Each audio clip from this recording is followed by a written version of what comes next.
every morning at exactly 7:30. Daniel hurried through Maple Park with the same routine, coffee in one hand, phone in the other, eyes fixed on the clock.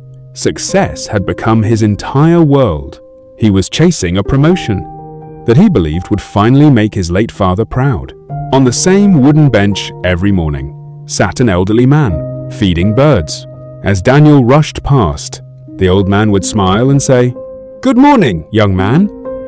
Daniel never answered, not because he was rude, because in his mind, every second mattered. Days turned into weeks. Weeks became months. The old man never stopped smiling. One rainy Tuesday morning, Daniel dropped a file as he hurried through the park. Papers scattered across the wet pavement. Before Daniel could pick them up, the old man slowly stood, leaned on his walking stick, and helped gather every page. Daniel accepted the papers without looking at him. "Thank you." It was the first word he had ever spoken to the old man. The old man smiled. "I was beginning to think you couldn't talk." Daniel gave a small, embarrassed laugh. "I'm always late." The old man nodded gently. "I know." Daniel hurried away. The next morning, something felt different. The bench was empty. For the first time in months, Daniel slowed down. There was no warm smile, no birds gathered around the bench, only silence.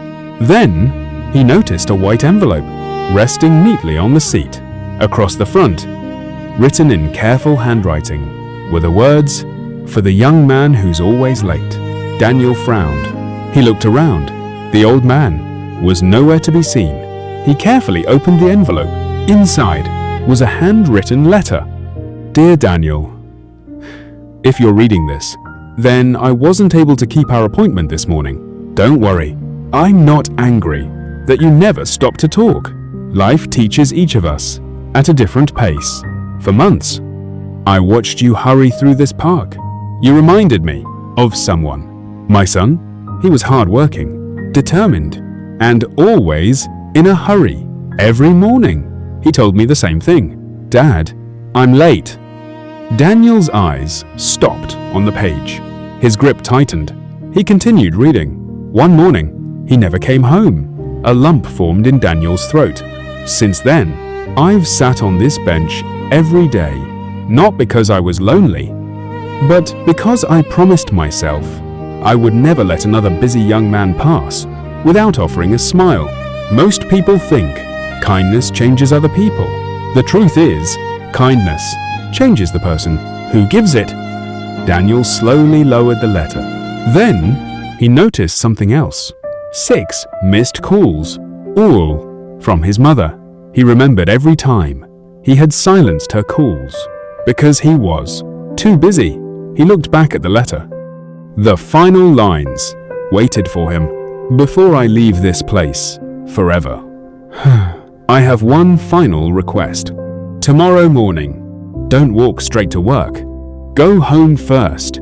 Tell your mother you love her. One day, you'll wish you had one more chance.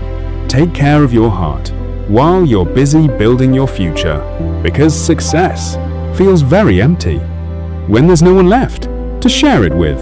Your friend, Mr. Samuel. Daniel folded the letter carefully. For the first time in years, he chose not to go to work. Instead, he turned around and drove straight to his mother's house. When she opened the door, surprise filled her face. "Daniel?" Without saying a word, he wrapped his arms around her. For a long moment, neither of them spoke. Then, his mother smiled. "I've missed you." Daniel closed his eyes. "So have I." From that day on, Daniel's mornings changed. He left home earlier. He greeted the security guard. He smiled at strangers. He helped people whenever he could. And every Tuesday morning, he placed fresh bread on the old wooden bench beneath the mango tree. The birds still came. The bench remained empty, but somehow it never felt lonely, because every act of kindness carried the memory of one man who smiled at a stranger every morning, until one letter changed a life. Sometimes the greatest opportunities we miss are not the ones that build our careers. They are the quiet moments that remind us how to be human.